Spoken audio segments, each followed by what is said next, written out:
Hello everyone. हमने भारत का संविधान स्टार्ट कर दिया था और लास्ट टाइम पे हमने देख लिए थे भारत के संविधान की विशेषताएं क्या क्या है। अब आज जो हम पढ़ने वाले हैं वह बहुत इंपॉर्टेंट है, बहुत ध्यान से पढ़ना है आपको क्योंकि यह एग्जाम में बहुत ज्यादा पूछा जाता है। ठीक है, संविधान की प्रस्तावना पूछा भी जाता है। इवन अगर आपने पेपर देखे हो 2015 में एक 6 नंबर में क्वेश्चन आया था, भारत के संविधान की प्रस्तावना लिखिए। तो आप प्रस्तावना में आपको हम से स्टार्ट करना था और करते हैं पे खत्म करना था। इसमें आपको एक एक कॉमा, एक एक चीज, बिल्कुल एक एक शब्द ध्यान रखना था। मतलब आप एक भी चीज इसमें मिस नहीं कर सकते, इसलिए बहुत इंपॉर्टेंट है। तो इसको थोड़ा सा अच्छे से समझेंगे और ये आपको बिल्कुल याद होनी चाहिए। आपके पास बुक्स होंगी, उसमें भी लिखी होगी, लेकिन मैं कोशिश करूंगी कि हाँ पढ़ते टाइम ही आपको इतना रिवाइज करवा दूं कि आपको इसका अर्थ समझ में आ जाए एक एक शब्द का। क्योंकि इसमें क्या है, हर एक लाइन में आपकी एक 3 नंबर की परिभाषा छुपी हुई है जिसका जनरली भी वह क्वेश्चन आ जाता है। ठीक है, फिर निबंध में भी इसका बहुत महत्व हो जाता है क्योंकि बहुत सारी चीज क्या है, आजकल जो निबंध आ रहे हैं वो वर्तमान परिस्थितियां हुई या संविधान में कुछ उल्लेख है उससे कोरिलेट करके भी बहुत पूछे जा रहे हैं, तो इसलिए भी ये इंपॉर्टेंट है। फिर इसके बाद चूंकि आप प्रशासनिक अधिकारी बनने वाले हैं तो भी आपको भारत के संविधान की प्रस्तावना के बारे में नॉलेज होनी चाहिए, है ना। एक भारत के नागरिक होने के नाते भी आपको इसकी नॉलेज होनी चाहिए। चलिए तो हम स्टार्ट करते हैं प्रस्तावना। भारत की संविधान की प्रस्तावना या उद्देशिका भी कहते हैं इसको। ठीक है, तो सबसे पहले बात की जाए कि ये प्रस्तावना का जो कॉन्सेप्ट मिलता है वह अमेरिका के संविधान से मिलता है। अमेरिका के जब संविधान का निर्माण हो रहा था तो वहां के संविधान निर्माताओं ने संविधान में प्रस्तावना को रखा। ठीक है, तो वहां से ये प्रस्तावना को रखने का जो है कॉन्सेप्ट वह स्टार्ट हो गया कि हाँ प्रस्तावना भी रखनी है। फिर उसके बाद जब हमारे संविधान का निर्माण हुआ तो हमारे संविधान में भी प्रस्तावना रखा गया। तो अब ये जो प्रस्तावना थी, जब मैंने आपको बताया था संविधान सभा का गठन हुआ तो पंडित जवाहरलाल नेहरू ने एक उद्देश्य प्रस्ताव संविधान सभा में प्रस्तुत किया था। ठीक है, उसी उद्देश्य प्रस्ताव का विस्तृत रूप जो है वह हमारे भारत के संविधान की प्रस्तावना है। उसी को और करेक्ट करके उसका थोड़ा विस्तृत रूप बना के वही हमारे संविधान की क्या है, प्रस्तावना है। ठीक है, अब इसके बाद प्रस्तावना क्यों जरूरी होती है, प्रस्तावना का अर्थ क्या है, मतलब क्यों रखा गया है। तो प्रस्तावना को हम एक तरीके से संविधान का दर्पण बोल सकते हैं। क्या बोल सकते हैं, प्रस्तावना को संविधान का दर्पण कह सकते हैं। और इसके बाद भारतीय संविधान की प्रस्तावना को संविधान की आत्मा भी कहा गया है। क्या कहा गया है, संविधान की आत्मा कहा गया है। ठीक है, इसके बाद इसमें पूरे संविधान की तस्वीर दिखाई पड़ती है। क्या दिखाई पड़ती है, इसमें पूरे संविधान की तस्वीर दिखाई पड़ती है। और अब इसकी हम इम्पोर्टेंस देख लें कि क्यों ये इम्पोर्टेंट है, भारत में के संविधान में प्रस्तावना का क्या इम्पोर्टेंस है। तो वह यह है कि यह संविधान के स्रोत, राज्य व्यवस्था की प्रकृति एवं संविधान के संशोधन के उद्देश्यों से परिचय कराती है। तो किस किस से परिचय कराती है ये, एक तो संविधान के स्रोत के रूप में, राज्य व्यवस्था की प्रकृति के रूप में और संविधान के उद्देश्य के रूप में करवाती है। फिर उसके बाद ये क्या है, ये संविधान के अर्थ निर्धारण में एवं ऐतिहासिक स्रोत के रूप में भी उपयोगी है। ये है ऐतिहासिक स्रोत, मतलब कब संविधान हमारा निर्माण हो गया था, 26 नवंबर 1949 को। इस तरीके से ये तो हो गई प्रस्तावना की इंपॉर्टेंस। ठीक है, अब हम पहले एक बार ये पूरा पढ़ते हैं, आप लोग भी मेरे साथ पढ़िए और इसके बाद फिर हम इसके एक एक शब्द को डिटेल में समझते चलेंगे। चलिए स्टार्ट करते हैं हम लोग। हम भारत के लोग, ये कॉमा पे थोड़ा सा आप ध्यान रखिएगा कहाँ कहाँ आ रहा है। हम भारत के लोग भारत को एक संपूर्ण प्रभुत्व संपन्न समाजवादी पंथ निरपेक्ष लोकतंत्रात्मक गणराज्य बनाने के लिए तथा उसके समस्त नागरिकों को सामाजिक, आर्थिक और राजनीतिक न्याय, विचार, अभिव्यक्ति, विश्वास, धर्म और उपासना की स्वतंत्रता, प्रतिष्ठा और अवसर की समता, प्राप्त कराने के लिए तथा उन सब में व्यक्ति की गरिमा और राष्ट्र की एकता और अखंडता सुनिश्चित करने वाली बंधुता बढ़ाने के लिए दृढ़ संकल्पित होकर अपनी इस संविधान सभा में आज तारीख 26 नवंबर 1949 ईस्वी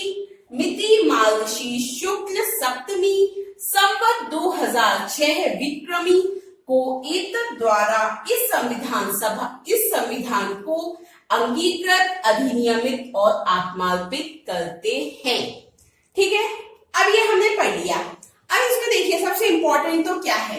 अब हम बात करें कि संविधान की प्रस्तावना है, तो इस प्रस्तावना की क्या उपयोगिता है भारत की संविधान की प्रस्तावना का। सबसे पहला तो ये क्या है, संविधान का स्रोत है। स्रोत क्या है कि कौन लोग कर रहे हैं, हम भारत के लोग। ठीक है, उसके बाद इससे क्या पता चलता है, राज्य व्यवस्था की प्रकृति का परिचय चलता है कि भारत की जो राज्य व्यवस्था है उसकी प्रकृति कैसी है। देखिए, संपूर्ण प्रभुत्व संपन्न, समाजवादी, पंथ निरपेक्ष, लोकतंत्रात्मक गणराज्य, ये है राज्य व्यवस्था की प्रकृति। ठीक है, अब उसके बाद कितने तरीके के न्याय का उल्लेख किया गया है भारत के संविधान में। 3 तरीके के न्याय दिए गए हैं भारत के नागरिकों को, सामाजिक, आर्थिक और राजनीतिक। ये क्वेश्चन पूछा जाता है, कितने तरीके के न्याय का उल्लेख है। 3 तरीके के, सामाजिक, आर्थिक और राजनीतिक। उसके बाद स्वतंत्रताएं क्या क्या दी गई है, कितने प्रकार की स्वतंत्रता का उल्लेख है संविधान की प्रस्तावना में। तो कितने प्रकार की है, विचार, अभिव्यक्ति, विश्वास, धर्म और उपासना, मतलब 5 प्रकार की स्वतंत्रता का उल्लेख है। विचार, अभिव्यक्ति, विश्वास, धर्म और उपासना। ठीक है, 3 तरीके के न्याय का उल्लेख है, 5 तरीके की स्वतंत्रता का उल्लेख है। फिर समता, समानता कितनी चीजों में दी गई है, 2 चीजों में, प्रतिष्ठा और अवसर की समता। कितने प्रकार की समता है, 2 प्रकार की समता है। ठीक है, तो ये आपको समझ में आया कि ये क्या है, संविधान के उद्देश्य है ये। ठीक है, यहाँ तो अपने को पता चल गया कि भारत की राज्य व्यवस्था की प्रकृति क्या है, कि संपूर्ण प्रभुत्व संपन्न, समाजवादी, पंथ निरपेक्ष, लोकतंत्रात्मक गणराज्य। इसके बाद अब संविधान के उद्देश्य क्या क्या है ये पता चलना है कि क्या उद्देश्य है इसका। तो उद्देश्य क्या क्या है, पहला तो है कि नागरिकों को सामाजिक, आर्थिक और राजनीतिक न्याय दिलवाना, विचार, अभिव्यक्ति, विश्वास, धर्म और उपासना की स्वतंत्रता, प्रतिष्ठा और अवसर की समता। फिर इसके बाद एक और है बंधुत्व की भावना का विकास करना, ये नीचे दिया हुआ है, प्राप्त कराने के लिए तथा उन सब में व्यक्ति की गरिमा और राष्ट्र की एकता और अखंडता सुनिश्चित करने वाली बंधुता बढ़ाने के लिए। चौथा क्या है उद्देश्य, बंधुत्व की भावना का विकास करना, राष्ट्र की एकता और अखंडता बढ़ाने वाली जो है बंधुता, उसका विकास करना। तो ये तो क्या हो गया, संविधान के उद्देश्यों का परिचय देती है। ठीक है, उसके बाद ऐतिहासिक स्रोत के रूप में है कि 26 नवंबर 1949 को हुआ था संविधान लागू हमारा, मतलब बहुत सारे प्रावधान इसी दिन हो गए थे, और जो फिर हुआ था वह 26 जनवरी को जो बचे हुए थे वह प्रावधान लागू हुए थे। ठीक है, मिति मार्गशीर्ष शुक्ल सप्तमी संवत 2006 विक्रमी। तो ये आपको समझ में आ गया कि प्रस्तावना में किस किस चीजों का उल्लेख है। सबसे पहले तो क्या है, संविधान का स्रोत का पता चलता है। दूसरा पता चलता है राज्य व्यवस्था की प्रकृति का पता चलता है। तीसरा क्या पता चलता है, संविधान के उद्देश्यों को पता चलता है। उससे हमें पता चला कि 3 प्रकार के न्याय दिए गए हैं, 5 प्रकार की स्वतंत्रता दी गई है, 2 प्रकार की समता दी गई है और बंधुता बढ़ाने के उद्देश्य का पता चलता है। ठीक है, अब हम इसमें एक एक चीज देखते चलेंगे। तो सबसे पहले जो मैंने अंडरलाइन किया है वो पॉइंट पे हम थोड़ा ज्यादा फोकस करेंगे। ठीक है, क्योंकि ये इंपॉर्टेंट है, ये आपके हर एक पॉइंट आपका 3 नंबर का क्वेश्चन या 5 नंबर का क्वेश्चन या फिर वैसे भी आपसे यहाँ पूछा जा सकता है। ठीक है, तो अब यहां क्या आ गया है, हम भारत के लोग। इसका क्या अर्थ है? इसका ये अर्थ है कि इससे पता चल रहा है, जैसा मैंने आपको बताया कि संविधान के स्रोत का पता चलता है। तो संविधान का निर्माण किसने किया है? भारत के लोगों ने किया है। किसी बाहरी व्यक्ति ने, किसी और देश ने, ऐसा नहीं है कि ये आपका संविधान है, आपको इसको मानना है। भारत के लोगों ने जिन प्रतिनिधियों को चुना, उन प्रतिनिधियों से क्या बनी? संविधान सभा बनी। और फिर उस संविधान सभा में जो लोग थे, उन्होंने भारत के संविधान का निर्माण किया। तो मतलब किसने निर्माण किया भारत के संविधान का? भारत के लोगों ने निर्माण किया, किसी बाहरी व्यक्ति का हस्तक्षेप नहीं था इसमें।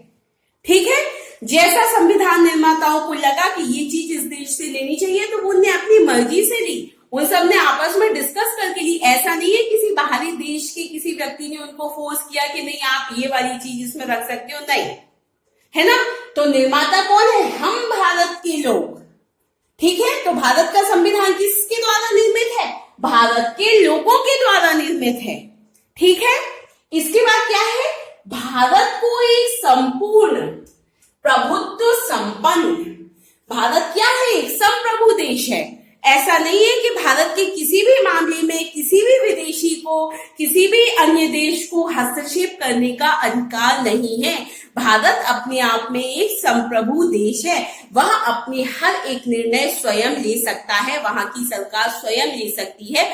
वह किसी और का डिसीजन, किसी बाहरी विदेशी का डिसीजन मानने के लिए बाध्य नहीं है। कोई भी उस पर प्रेशर नहीं डाल सकता कि आपको अपने भारत के अंदर इस तरीके से व्यवस्था चलानी है। ठीक है, तो भारत क्या है? संपूर्ण प्रभुत्व संपन्न। ठीक है, संपूर्ण प्रभुत्व संपन्न देश है। उसके बाद फिर क्या आ गया? समाजवादी। समाजवादी, अच्छा, ये समाजवादी में एक पॉइंट आपको बताना रह गया था। इसमें जो भारत के संविधान की प्रस्तावना है, उसमें सिर्फ एक बार संशोधन हुआ है अभी तक, है ना। सिर्फ एक बार ही संशोधन हुआ है। 1976 में 42वां संविधान संशोधन हुआ था। उसमें प्रस्तावना में 3 नए शब्द जोड़े गए थे। ये मैं आपको पहले नहीं बता पाई, पर ये स्टार्टिंग की ही बात है, तो आपको ये आप नोट कर लीजिए। 3 नए शब्द जोड़े गए थे। उनमें से एक है समाजवादी, दूसरा है पंथ निरपेक्ष और आखिरी है अखंडता।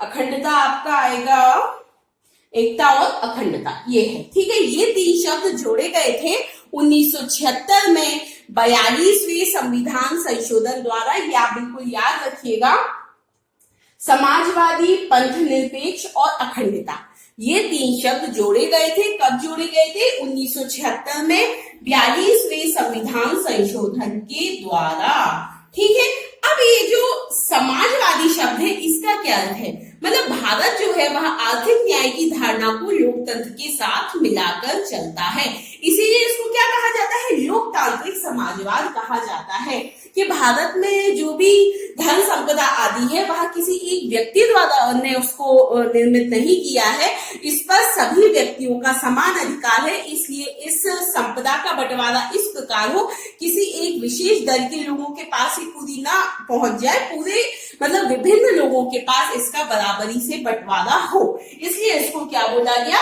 समाजवादी बोला गया। ठीक है, कि समाज में जो संपदा होती है वह सामूहिक रूप से पैदा होती है और समाज में उसका बंटवारा भी समानता के साथ होना चाहिए। इसलिए सरकार को क्या करना चाहिए? सरकार को जमीन और उद्योग धंधों की हकदारी से जुड़े हुए कायदे कानून इस तरह बनाए जिससे कि सामाजिक और आर्थिक असमानताएं कम हो सके। ठीक है, इसलिए ये समाजवादी शब्द जो है वह जोड़ा गया है। ठीक है, उसके बाद क्या आ गया? पंथ निरपेक्ष। अब पंथ निरपेक्ष का क्या मतलब है? मतलब कि भारत का कोई भी राष्ट्रीय या राजकीय धर्म नहीं है। भारत हर धर्म के लिए समान अपनी दृष्टि रखता है कि कोई भी व्यक्ति किसी अन्य व्यक्ति को किसी विशेष धर्म को मानने के लिए बाध्य नहीं कर सकता, या भारत की सरकार ऐसा नहीं कह सकती कि सभी लोगों को इसी धर्म को मानना कंपलसरी है। सॉरी, इसीलिए भारत में धार्मिक स्वतंत्रता भी दी गई है। ये आगे स्वतंत्रता में भी आएगा। तो भारत में क्या है? कोई भी एक विशेष धर्म नहीं है, और ये जिस देश का कोई भी विशेष धर्म नहीं होता, उस उसमें हर एक धर्म को पूरी स्वतंत्रता होती है, हर एक धर्म के लोगों को अपने हिसाब से पूजा पद्धति आदि करने की स्वतंत्रता होती है। ऐसे ही देश को क्या बोला जाता है? पंथ निरपेक्ष। पंथ निरपेक्ष राष्ट्र किसे बोलते हैं? ऐसे ही राष्ट्र को बोलते हैं जहां पर कि कोई भी राष्ट्रीय धर्म नहीं होता, मतलब वहां की सरकार द्वारा राष्ट्रीय रूप से किसी भी धर्म को नहीं अपनाया गया है।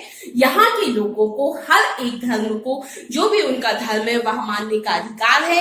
वह उस धर्म के हिसाब से अपनी पूजा पद्धति कर सकते हैं और उस धर्म को मान सकते हैं। कोई भी व्यक्ति उनको अपना धर्म बदलने पर बाध्य नहीं करेगा या फिर अपने धर्म के हिसाब से पूजा पाठ करने से नहीं रोकेगा। तो भारत कैसा है? पंथ निरपेक्ष राष्ट्र है। ठीक है, उसके बाद क्या आ गया? लोकतंत्रात्मक। क्या है भारत में? लोकतंत्र है ना। जनता चुनती है अपने प्रतिनिधियों को, इसलिए क्या है भारत में? लोकतंत्र है। क्योंकि भारतीय राज्य व्यवस्था शासन की जिस रूप को स्वीकार कर रही है वह क्या है? वह लोकतंत्रात्मक शासन है, राजतंत्र नहीं है। यहाँ पर ऐसा नहीं है कि राजा का बेटा राजा बन गया, ठीक है। तो क्या है यहाँ पर? लोकतंत्र है। अब चूंकि हमारे यहाँ क्या होते हैं? चुनाव होते हैं, परंतु अब हमारे यहाँ क्या जनसंख्या बहुत ज्यादा है, इसलिए किस तरीके की लोकतंत्रात्मक प्रणाली अपनाई गई है? अप्रत्यक्ष लोकतंत्रात्मक प्रणाली को अपनाया गया है। फिर इसके बाद क्या आ गया? गणराज्य। गणराज्य का क्या मतलब होता है? गणराज्य का मतलब होता है कि राज्याध्यक्ष जो होता है वह निर्वाचित होगा, ना ही कोई अनुवांशिक शासक नहीं होगा। गणराज्य मतलब क्या होता है? जो हमारा राज्याध्यक्ष है, मतलब जो हमारे यहाँ राष्ट्रपति का पद है, वह क्या है? निर्वाचित होता है। ऐसा नहीं है कि जो पहले राष्ट्रपति था उसी का बेटा राष्ट्रपति बन जाएगा, ठीक है। जैसे कि ब्रिटेन में है, तो हमारे यहाँ गणराज्य है, मतलब ब्रिटेन में गणराज्य नहीं है इसलिए मैंने बताया, परंतु भारत में क्या है? गणराज्य है, ठीक है। तो जो राज्याध्यक्ष का पद होता है वह क्या होता है? निर्वाचित होता है, और कोई भी व्यक्ति जो उस पद की योग्यता रखता हो उस पद पर नियुक्त हो सकता है, ठीक है। उसके बाद क्या आया? अगला, ये तो अपना क्या हो गया? राज्य व्यवस्था की प्रकृति का पता चल गया कि भारत क्या है? संपूर्ण प्रभुत्व संपन्न समाजवादी पंथ निरपेक्ष लोकतंत्रात्मक गणराज्य, ठीक है। प्रभुत्व संपन्न समाजवादी पंथ निरपेक्ष लोकतंत्रात्मक गणराज्य, ठीक है। तो ये क्या थी? ये चीजें ये थी राज्य व्यवस्था की प्रकृति का परिचय दे रही हैं भारत की। मैं डिटेल में इसलिए बता रही हूँ कि जनरली जब भी हम किसी बुक से पढ़ते हैं तो यहाँ से स्टार्ट करके यहाँ तक पूरा पढ़ लिया, इनके अर्थ समझ ली, लेकिन आपको ये नहीं पता होगा कि ये वाली यहाँ तक की जो चीजें हैं उनका क्या इंपॉर्टेंस है, उसके बाद इनकी क्या इंपॉर्टेंस है। क्योंकि हमको हर तरफ अपनी दिमाग घुमाना पड़ेगा कि इसमें क्वेश्चन किस किस तरीके से आ जा सकता है, क्योंकि ऐसा नहीं है, स्पून फीडिंग नहीं होती कि डायरेक्ट अब आ जाए। एक बार पूछा जा चुका है प्रस्तावना पूरी, तो थोड़ा घुमा के भी आ सकता है कि भारत की राज्य व्यवस्था की प्रकृति को हम प्रस्तावना के आधार पर कैसे समझ सकते हैं। तो कैसे समझ सकते हैं? अब अगर अभी आपने नहीं पढ़ा होता तो आप कैसे आंसर लिखते, और अगर आपने पढ़ा भी है तो भी आप ये आंसर लिखिए और मुझे मेल कीजिए, मैं आपका चेक करके बताऊंगी कि आपने सही लिखा है या नहीं। देखिए, सबसे बेस्ट जो प्रिपरेशन करने का तरीका है वह यही है कि आप टॉपिक पढ़ रहे हैं और क्वेश्चन आपके माइंड में अपने आप आए कि इसमें ये क्वेश्चन भी पूछा जा सकता है, क्वेश्चन कुछ इस तरीके से भी आ सकता है। सिर्फ पढ़ लेने से कुछ नहीं होता, जब तक आपके माइंड में उसके क्वेश्चन का पैटर्न नहीं आएगा कि इसमें घुमा के पूछा तो ऐसा पूछा जाएगा। जिस दिन आपके माइंड में ये चीज आने लगे तो समझ लीजिए कि हाँ, अब आप बिल्कुल सही डायरेक्शन में पढ़ाई कर रहे हैं, ठीक है। तो अभी हमने क्या देख लिया? भारत की राज्य व्यवस्था की प्रकृति का परिचय चल गया भारत के संविधान की प्रस्तावना से। अब इसके बाद क्या क्या अधिकार दिए गए हैं, क्या उद्देश्य क्या है संविधान बनाने का, मैं इसलिए हटी हूं जिसकी कि ये आपके ऑल टाइम बिल्कुल सामने रहे, जिससे आप थोड़ा थोड़ा इससे पढ़ते रहे, ठीक है। अब ये तो हो गया गणराज्य बनाने के लिए तथा उसके समस्त नागरिकों को। अब न्याय दिए गए हैं, 3 तरीके के न्याय का उल्लेख है जिससे कि नागरिकों के साथ उनकी जाति, धर्म और लिंग के आधार पर भेदभाव ना किया जा सके। इसलिए क्या है? 3 तरीके के न्याय का उल्लेख किया गया है संविधान में, सामाजिक, आर्थिक और राजनीतिक न्याय, ठीक है। सामाजिक सामाजिक, आर्थिक और राजनीतिक न्याय। मतलब सामाजिक न्याय का मतलब ये है कि अब ऐसा नहीं हो कि जो वंचित वर्ग हैं, जो मुख्य धारा से कट गए हैं, उनको भी बिल्कुल बराबरी का ही मतलब दे दिया कि जितना इसकी योग्यता उतनी ही इस योग्यता में हम नौकरी देंगे। जो आरक्षण वाली प्रक्रिया है वो यहीं से आई है। क्योंकि वो लोग बहुत पिछड़ गए हैं, इसलिए उनको मुख्य धारा में जोड़ने के लिए उनको थोड़ी रियायतें दी गई हैं।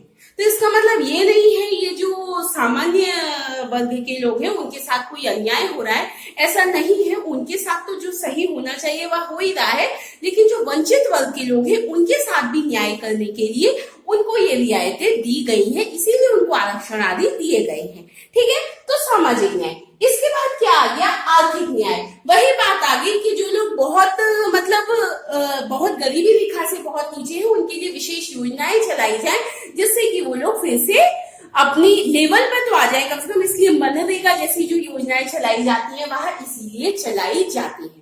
ठीक है, इसके बाद आया राजनीतिक न्याय।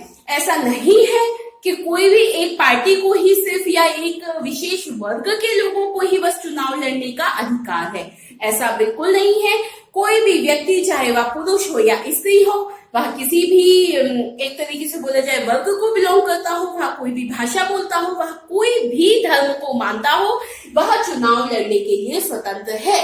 ठीक है, तो इसलिए कोई भी चुनाव लड़ सकता है। तो यह राजनीतिक न्याय, जिससे कि ऐसा ना हो कि सिर्फ एक ही वर्ग के लोग ही बस चुनाव लड़ रहे हैं और वही जीत रहे हैं।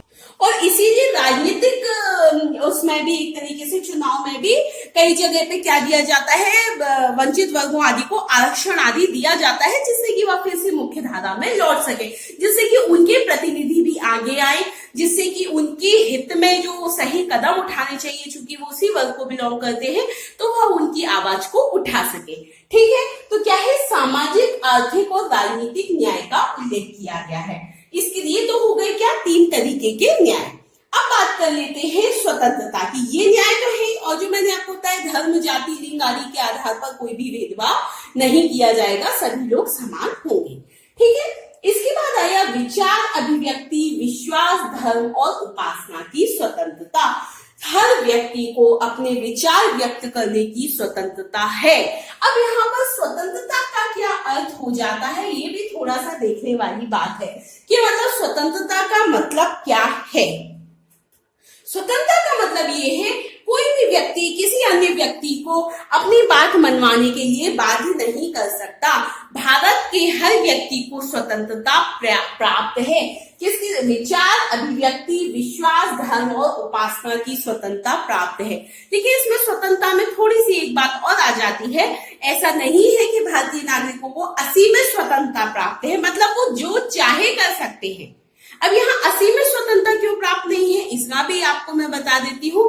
असीमित इसलिए प्राप्त नहीं है, एक लिमिटेशंस है कि हाँ ठीक है, स्वतंत्रता है, आप लोग अपने हिसाब से अपना जीवन यापन कर सकते हो, लेकिन वह असीमित ना हो जाए, जिससे कि यदि हर चीज अपने मन की करें तो ऐसा ना हो कि सामने वाले व्यक्ति की स्वतंत्रता का हनन हो गया।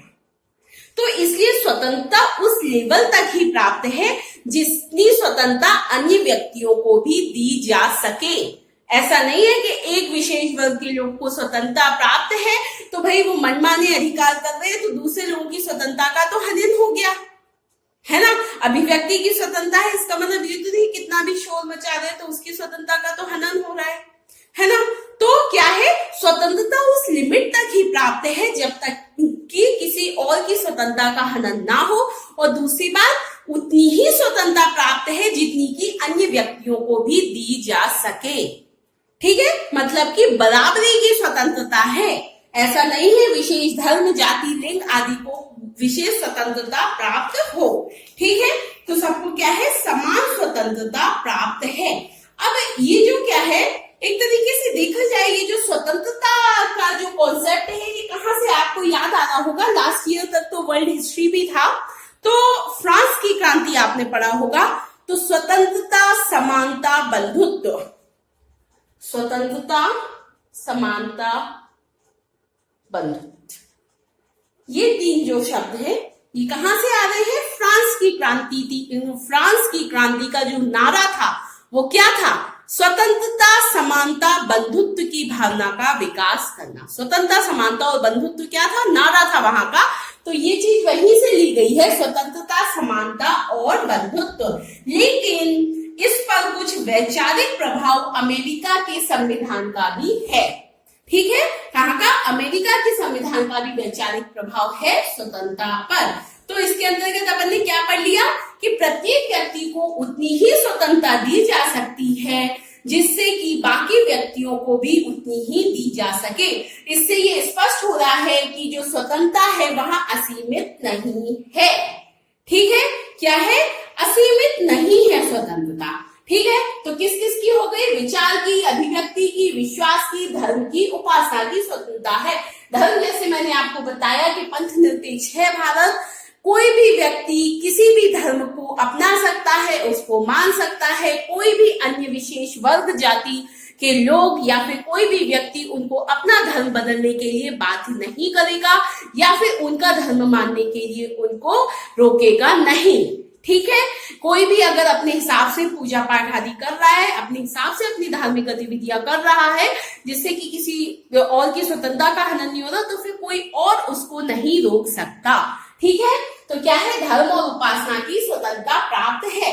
तो कितनी तरीके की स्वतंत्रता है, 5 तरीके की, विचार, अभिव्यक्ति, विश्वास, धर्म और उपासना की स्वतंत्रता। अब इसके बाद आया समता, प्रतिष्ठा और अवसर की समता। यहाँ पे फिर वही बात आ गई, कोई भी वर्ग ऊंचा या नीचा नहीं है, भारत के सभी नागरिक समान हैं। किसी का ये नहीं है कि ये बहुत प्रतिष्ठा इसकी ज्यादा, इसकी कम, या इसको हम आदर से नहीं देख रहे, इसको तुच्छ दृष्टि से देख रहे हैं। इसीलिए क्या चला है, ये अस्पृश्यता जो अधिनियम आया था वह इसीलिए आया था कि सभी नागरिक समान हैं। ठीक है, क्या है, सभी नागरिक समान हैं। ठीक है, सभी को समान प्रकार की समानताएं उपलब्ध कराई गई हैं और असमानताओं का निरोध किया गया है। निषेध है, असमानताएं क्या है, निषेध है भारतीय संविधान में। ठीक है, इसके बाद क्या है, इसीलिए क्या चलाया गया, अस्पृश्यता का अंत करना। ठीक है, अस्पृश्यता का अंत किसके अंतर्गत आ रहा है, प्रतिष्ठा और अवसर की समता के अंतर्गत। ठीक है, इसके बाद क्या आ गया आपका, अवसर की समता। कोई भी वर्ग, व्यक्ति आदि के लिए यदि कोई भी, जैसे कि सपोज कीजिए किसी भी नौकरी में वैकेंसी है, उसमें दोनों ही एलिजिबल है, मेल भी फीमेल भी या किसी भी कास्ट का कोई हो, तो ऐसा नहीं है कि एक पोस्ट पर एक लड़के को नौकरी मिली, उसी पर एक लड़के को भी नौकरी मिली, तो लड़के को उसी पोस्ट के लिए ज्यादा सैलरी दी जा रही है और लड़की को कम दी जा रही है। तो ऐसा नहीं है, दोनों को बराबर ही सैलरी देनी पड़ेगी क्योंकि उस पोस्ट के लिए उतनी ही रखी गई है। ऐसा नहीं है सिर्फ लिंग के आधार पर, चूंकि वह एक महिला है तो उसकी सैलरी कम कर दी गई। तो अवसर में समता प्राप्त है, चाहे वह महिला हो या पुरुष हो, चाहे वह किसी भी धर्म जाति का व्यक्ति हो, सबको क्या प्राप्त है, समता प्राप्त है। ठीक है, यदि सब दोनों लोग ही उसके लिए एलिजिबल है और सेम पोस्ट है तो दोनों को समान वेतन का प्रावधान है, मतलब कि उनको क्या है, समता प्राप्त है। तो प्रतिष्ठा और अवसर की समता प्राप्त है। ठीक है, तो इसलिए क्या कर दिया कि प्रतिष्ठा, सुविधाओं और अवसरों की असमानताओं को खत्म किया गया है। ठीक है, किस किस की, प्रतिष्ठा, अवसर और सुविधाओं में असमानता ना हो, समान वेतन हो, इसलिए क्या किया गया है, असमानताओं को ये समाप्त किया गया है। फिर अगला क्या आ गया, बंधुत्व की भावना का विकास करना। अवसर की समता प्राप्त कराने के लिए तथा उन सब में व्यक्ति की गरिमा और राष्ट्र की एकता और अखंडता सुनिश्चित करने वाली बंधुता बढ़ाने के लिए। अब इसका अर्थ क्या है, इसका अर्थ ये है कि भारत के नागरिक ऐसे असामाजिक तत्वों से दूर ही रहे जो भारत की एकता और अखंडता को नुकसान पहुंचा सकते हैं। ठीक है, जो लोग भारत की एकता और अखंडता के लिए खतरनाक है, ऐसे लोगों से भारत के लोग दूरी बना के रखें और अपने अंदर कैसी भावना का विकास करें, देशभक्ति की और एकता और अखंडता बढ़ाने वाली जो है बंधुता की भावना का विकास करें। तो इससे क्या है कि जैसे कि फ्रांस की क्रांति का बताया, तो फ्रांस की क्रांति का मुख्य आधार ही यही था, बंधुत्वता, है ना। इसमें क्या है कि व्यक्ति की गरिमा और राष्ट्रीय एकता और अखंडता सुनिश्चित करने वाली बंधुता को बढ़ाने पर बल दिया गया है। ठीक है, व्यक्ति की गरिमा और राष्ट्र की एकता अखंडता सुनिश्चित करने वाली बंधुता को बढ़ाने पर। फिर दूसरा अर्थ जैसा कि मैंने आपको बताया क्या है, एकता या बंधुता राष्ट्र विरोधी भावनाओं पर आधारित होनी चाहिए। भारत के नागरिकों को उससे बचना चाहिए। ठीक है, इसलिए भारत के नागरिकों का मूल कर्तव्य क्या है कि वे भारत के लोगों में समरसता और समान भ्रातृत्व की भावना का निर्माण करें, जो धर्म और भाषा और प्रदेश या वर्ग पर आधारित सभी भेदों से परे हो। ठीक है, तो क्या करें, समरसता और समान भ्रातृत्व की भावना का निर्माण करें, जो धर्म, भाषा, प्रदेश या वर्ग पर आधारित सभी भेदों से परे हो। ठीक है, दृढ़ संकल्पित होकर अपनी इस संविधान सभा में, कहां पर, संविधान सभा में, आज तारीख 26 नवंबर 1949 ईस्वी, इसी दिन संविधान दिवस मनाया जाता है। 26 नवंबर 1949 ईस्वी, मिति मार्गशीर्ष शुक्ल सप्तमी, संवत 2006 विक्रमी। मिति मार्गशीर्ष शुक्ल सप्तमी, संवत 2006 विक्रमी, याद रखना है आपको। को एतद द्वारा इस संविधान को अंगीकृत, अधिनियमित और आत्मार्पित करते हैं। ठीक है, तो ये आपको समझ में आया किस किस का है। एक तो क्या है, हम भारत के लोग, उसके बाद यहाँ की राजनीतिक व्यवस्था संपूर्ण प्रभुत्व संपन्न, समाजवादी, पंथनिरपेक्ष, लोकतंत्रात्मक, गणतंत्र। ठीक है, उसके बाद कितने तरीके के न्याय का उल्लेख है संविधान की प्रस्तावना में, 3 तरीके के न्याय, सामाजिक, आर्थिक और राजनीतिक न्याय। स्वतंत्रता कितनी प्रकार की मिली हुई है भारत के नागरिकों को, 5 प्रकार की, विचार, अभिव्यक्ति, विश्वास, धर्म और उपासना की स्वतंत्रता, समता, प्रतिष्ठा और अवसर की समता। ठीक है, तो आई होप ये आपको समझ में आ गया होगा, और अगर आपको मेरा वीडियो अच्छा लगा है तो आप इसे सब्सक्राइब कीजिए। कल से हम आर्टिकल 1 से स्टार्ट करेंगे, पहले पूरे भाग समझ लेंगे कि इस भाग में क्या क्या है, और उसके बाद हम स्टार्ट करेंगे। और आपके मन में इस टॉपिक को लेकर जो भी क्वेश्चंस बन रहे हो वो आप मुझे भेज सकते हैं, उसके आंसर्स मुझे भेज सकते हैं, तो मैं चेक करके बताऊंगी आपको कि आपने कैसे लिखे हैं। Okay, thank you.